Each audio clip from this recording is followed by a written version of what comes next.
Sifat yang pertama yang kita bahas itu adalah tentang masalah ikhlas. Tentunya kita memahami hati itu memiliki kewajiban-kewajibannya. Ibadah hati itu banyak. Ibadah hati itu sabar, itu ibadah hati. Tawakal itu ibadah hati. Ridha kepada Allah itu termasuk ibadah hati. Dan termasuk ibadah hati yang paling dahsyat dan menempati urutan yang pertama di dalam kehidupan kita beribadah kepada Allah. Ibadah hati itu diperintahkan oleh Allah untuk senantiasa ikhlas kepadanya dalam setiap perkataan dan perbuatan. Inilah yang menjadikan sang penulis buku menurutkan dan menempatkan persoalan ikhlas itu menjadi bab yang pertama. Karena ternyata ibadah hati yang paling agung itu adalah masalah niat dan masalah keikhlasan. Dan tahukah kita saking besarnya kedudukan masalah niat dan kedudukan masalah hati dan ikhlas, sampai-sampai kita mendapati sepertiga dari bangunan sunnah secara keseluruhan itu adalah membicarakan tentang masalah hati. Jadi sunnah itu 3, Ibu. Bagaimana kita menjaga hati, bagaimana menjaga ilmu yang kita dapatkan betul-betul mencontoh Rasulullah, dan yang ketiga, bagaimana kita menjaga makanan kita dan minuman kita dari perkara-perkara yang haram dan perkara yang syubhat. Jadi menempati porsi yang sangat besar sampai-sampai sepertiga dari bangunan kehidupan hati, kehidupan sunnah itu terletak kepada hati yang ikhlas. Sekarang mari kita buka pada paragraf yang pertama, kita bedah. Nanti kita bedah satu paragraf. Maka di sini diterangkan bahwasanya ikhlas itu artinya memurnikan tujuan bertakarub kepada Allah dari perkara yang mengotorinya. Jadi di sini penulis itu ingin menyampaikan kepada kita bahwasanya definisi ikhlas itu apa. Karena kita mendengar kata ikhlas dari kita kecil, tetapi sedikit dari kita itu yang mengetahui maknanya ikhlas itu apa. Maka sesungguhnya makna ikhlas itu adalah yaitu takhlis, membersihkan. Jadi yang dinamakan dengan ikhlas itu, kalau ibu memiliki gelas, kemudian ada di atas permukaan air yang kita miliki di dalam gelas, kemudian ada kotorannya, kita bersihkan kotoran-kotoran itu. Kalau ada semutnya, kita pinggirkan semutnya, maka itu namanya adalah membersihkan, yaitu mengikhlaskan, membersihkan minuman itu dari pengotornya. Itu secara bahasa. Kalau kita punya makanan, misalkan kita punya ini makanan semacam ini, kemudian ada kotorannya, yang bagian kotoran kita potong, kemudian kita buang, sisanya kita makan dan kita konsumsi. Cara yang semacam itu adalah kata kerja dari ikhlas, membersihkan segala sesuatu dari pengotornya. Itulah makna secara bahasa yang disebut dengan kata ikhlas. Adapun makna itu bukan hanya secara bahasa, tetapi makna yang sebenarnya adalah makna secara istilah. Adapun makna istilah itu apa? Memurnikan tujuan ketika kita mendekatkan diri kepada Allah dari segala macam pengotornya. Artinya keikhlasan itu adalah ketika kita melakukan sesuatu, mengerjakan sesuatu, dan ketika kita melakukan semua aktivitas yang kita kerjakan dalam kehidupan, sembari kita membersihkan segala macam pengotornya. Dan tidak ada pengotor hati yang paling besar kecuali adalah niatan untuk mendapatkan pujian dan niatan untuk mendapatkan duniawi. Karena ternyata banyak orang yang mereka itu rajin beribadah, tapi ternyata ketika dia mendekatkan diri bertakarub kepada Allah dalam ibadah, niatannya itu bukan karena Allah, tetapi niatannya karena sesuatu yang kotor. Apa niatannya? Niatannya untuk dapat dunia dan niatannya untuk mendapatkan pujian. Itu pengotor hati.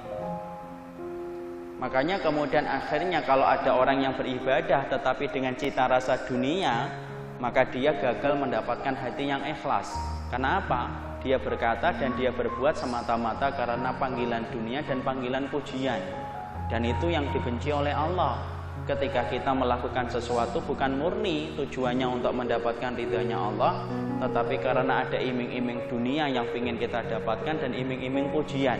Dan Allah itu zat yang paling tidak suka, Allah itu zat yang paling benci kalau keridhaan Allah disamakan dengan dunia dan disamakan pula dengan puja-puji mulutnya manusia. Jadi kemudian ibu harus paham, berarti kalau ibadah itu betul-betul murni kepada Allah, Ustaz. Iya. Tidak boleh kita niatkan untuk duniawi yang pengen kita peroleh, tidak boleh. Dan sesungguhnya Allah itu paling benci ketika keridhaannya yang maha besar, keridhaannya yang agung, tetapi disamakan dengan kenikmatan duniawi, di mana duniawi itu rendah di hadapan Allah. Dan Allah benci disejajarkan keridhaannya dengan nilai dunia yang hina di hadapan Allah. Makanya Allah paling tidak suka kalau ada orang yang beribadah tetapi cita rasa dunia itu paling tidak suka. Contohnya ibadah dengan cita rasa dunia itu apa? Banyak. Ketika kita sedekah, tetapi niatannya ketika kita sedekah ingin mendapatkan 700 kali lipat supaya proyeknya berhasil. Boleh? Tidak boleh. Sebagaimana ibu ketika membuka butik ataupun salon muslimah, maka ibu memanggil anak-anak yatim.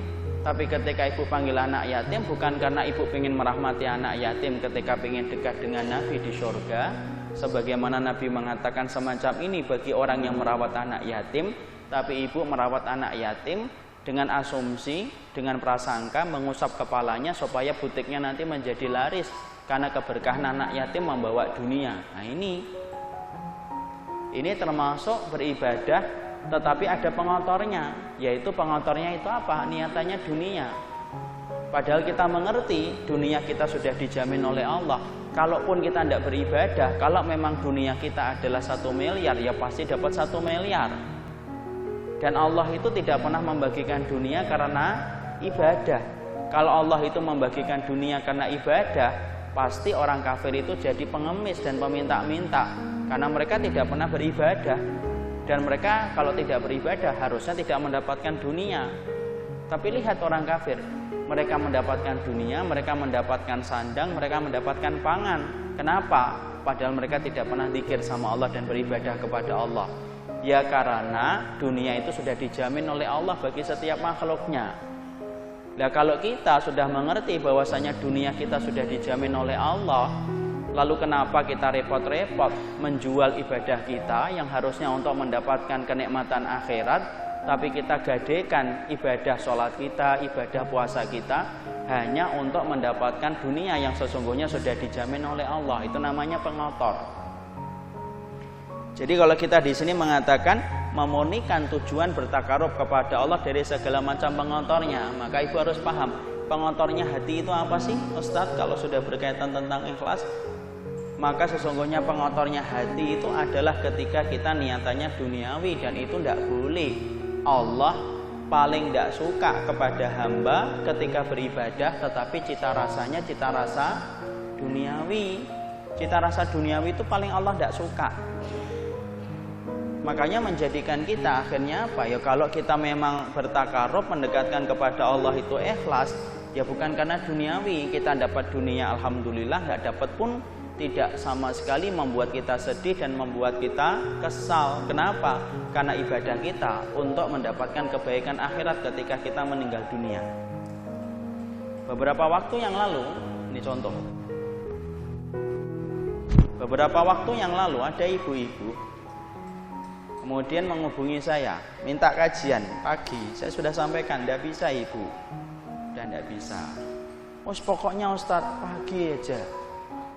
Saya cuma minta 3 hari aja, setelah itu tidak bisa, tidak apa-apa Ustaz. Tapi 3 hari ini tolong banget dibisakan.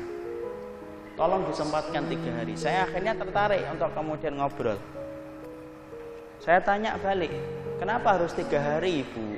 Senin, Selasa, Rabu. Maka beliau menjawab, karena sesungguhnya anak-anak kami lagi ujian nasional. Bentar, belum selesai. Kemudian kami mempunyai jadwal kajian. Jadi jadwalnya kami dari jam 7:30 sampai 8:30 membaca Quran, jam 9 kurang 1/4 kajian sampai jam 11. Karena itu waktu anak kami sudah selesai ujian. Loh kenapa kayak gitu? Saya mencoba menyambung pembicaraan karena saya khusnudon, beliau belum paham. Kenapa harus kayak gitu Ibu? Karena sesungguhnya biar kami Ustadz membantu anak-anak kami dengan kesolihan-kesolihan kami supaya ujian anak-anak kami dimudahkan oleh Allah, digerakkan pensilnya untuk bisa menjawab pertanyaan. Masya Allah. Kira-kira yang agamanya Kristen kasihan ya, ibunya tidak pernah ngaji Quran. Kira-kira bisa jawab nggak itu kalau kemudian temannya Kristen? Pastinya nggak bisa jawab kan, harusnya. Tapi ternyata betul saya sampaikan bahwasanya perbuatan itu kurang benar Ibu, dan itu tidak boleh. Beliau baru tahu. Dan banyak di antara kita pun masih tidak sadar. Seringnya dulu kita ini beramal yang harusnya kita niatkan untuk Allah, tetapi kita samakan niatannya karena Allah, kita sejajarkan niatan itu dengan niatan untuk mendapatkan duniawi. Padahal dunia itu di hadapan Allah itu rendah. Makanya Allah benci, makanya Allah tolak orang yang mereka itu memiliki pengotor di dalam hatinya. Fungsinya ikhlas itu membersihkan itu Ibu. Jadi tidak bolehkah Ustadz kita kemudian beribadah karena ingin memperoleh dunia? Tidak boleh. Sampai Ibu infak, nanti kemudian dengan niatan supaya usaha suaminya kemudian berhasil. Kalau usaha suaminya berhasil, nanti dibelikan sepatu sama tas. Tidak boleh.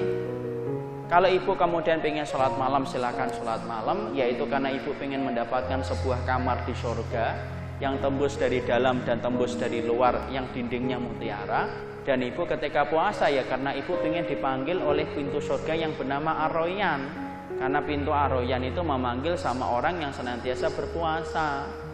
Bukan karena duniawi, bukan karena proyek, bukan karena apa yang kita inginkan dalam urusan duniawi. Dan banyak di antara kita yang tidak sadar, ternyata usaha kita dalam merangkai ibadah itu ternyata hanya untuk mendapatkan duniawi. Makanya orang yang semacam ini bisa jadi ketika ditimbang oleh Allah, ternyata apa? Ternyata ketika ditimbang oleh Allah, amalannya itu tidak ada lagi di dalam mizan. Bisa jadi dia bertanya, loh Allah, sholat saya kok nggak ada ya dalam mizan ini? Ketika ditegakkan hari kiamat kan, kok mizannya ini kok sholat saya kok nggak ada satupun? Sedekah saya ini pernah sedekah 200 juta, kok nggak ada ya? Kok ternyata kemudian sholat tahajud saya kok nggak ada? Dijawab sama Allah, loh sholat tahajudmu kan karena ingin mendapatkan proyek, sedekahmu karena ingin mendapatkan ganti di dunia supaya kamu membeli mobil yang lebih bagus, dan ketika kamu melaksanakan puasa supaya usaha suamimu dan usaha yang kamu rintis bersama suamimu itu berhasil. Bisa jadi kena gitu. Kenapa? Karena telah kita gadekan ibadah kita hanya untuk mendapatkan sekeping dari kenikmatan dunia. Dan Allah paling benci ketika niatan ibadah yang harusnya membangun kebahagiaan akhirat, tapi kita gadekan dengan harga yang sangat murah untuk mendapatkan sekeping dari kenikmatan duniawi.